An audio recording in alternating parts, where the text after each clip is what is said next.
What makes Johnny run? Did you ever think about that? Caroline just gave a speech, and she says, I got to educate people because they're going to run if I educate them. Politicians get up and give speeches, and they tell you, I'm going to put a chicken in every pot, and I'm going to put 3 cars in your garage. Does that motivate people?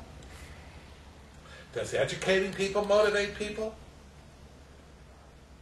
Or there's a third alternative. If you don't do what I tell you to do, you're grounded for a month. If you don't eat healthy, you're going to die.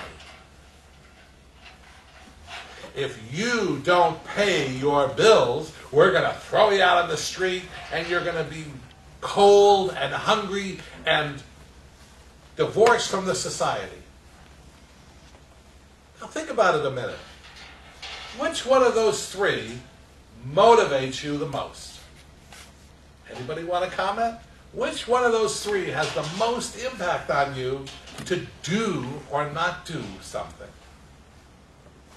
Well, if we look closely at it, it's the third one. Fear. Fear motivates people. Now, this is not the whole population, but we're talking about at least over 50% of the population is motivated by fear. And if you look at the commercials on television for certain kinds of financial instruments, it's motivated by fear. You must buy life insurance because if you don't, your wife and children will be in poverty because you died and you can't support them anymore. The IRS says if you don't pay your taxes, voluntarily, by the way, then we're going to come in and we're going to slap you and take all your money out of your bank accounts and label you a criminal in this society. So if you're trying to motivate people, people do not run on logic. So to sell them logic, Caroline, it doesn't move them. So first of all, you have to move them based on emotion. And then there's 2 emotions, which is positive, which is if you do what I tell you, you're going to live to 100 years old, you're going to have a thin, gorgeous figure, and you're going to have the vitality of a 20-year-old, and you're going to live a comfortable, exciting life. And that can motivate people.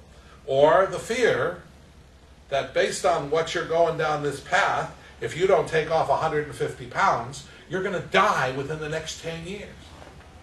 And that you tell that to a fat person who weighs 350 pounds.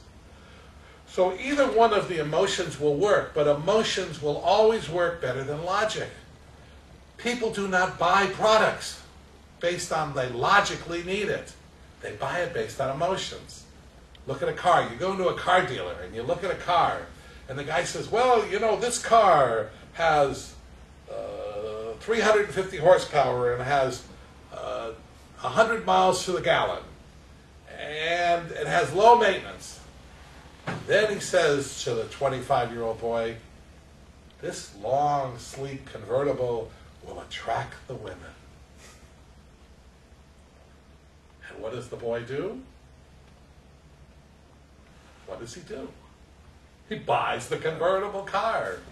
He spends $250,000 on a Ferrari that goes 300 miles an hour to ride on the public streets that you can't go faster than 65, and you got to go faster than 65 just to get the oil moving. But it's a sex symbol, and sex symbol is an emotion. People want to be loved, people want to be attracted to, people want to be handsome, they want to have all these positive emotions. But they also have this other emotion. If I don't buy this car, when I pick a little girl up in my my Volkswagen, and the other guy that's courting her is driving a Ferrari, who's going to get the girl? It's sure not the Volkswagen, he thinks. So when you want to market something, And of course, we're here to market Toastmasters. You've got to market an emotion. So that's my first point. Now, let's talk about, once you've marketed the emotion, how does the person actually succeed at doing it? Because the problem is, you go to a motivational seminar and they get you all motivated, you get all excited, and you say, I'm going to do it, and I made my New Year's resolution. And then you go, what do I do now? And then they go home and they don't know what to do physically in the physical universe to make it happen. And you've got to do something. Well, what do you got to do first? You've got to have a plan. I plan to lose 25 pounds in a year. Now, the first item is the plan reasonable? Can it be done? Is there a certain percentage of the population that's done it? You got to have a plan that's doable. There's nothing worse than you want to make $100 million and you got 10 days to do it. Because you're going to fail. And when you fail, then you're not reinforcing. But if you say, I need to make $500 in the next 2 weeks, then you say, can you do that? Have you done it before? Is it real? You go, yeah, it's real. Now you got a goal that you can win at, because what you need is you need small successes. And you have enough small successes, then you got a big success and you got $100 million. And how do you make $100 million? $1 million at a time.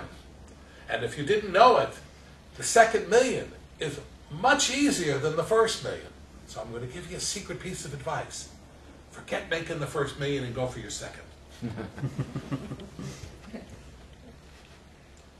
You have a plan. You have a doable plan. Now, how do you keep on track? You staticize it. Anything in the world you can do, you can staticize it. You can measure it.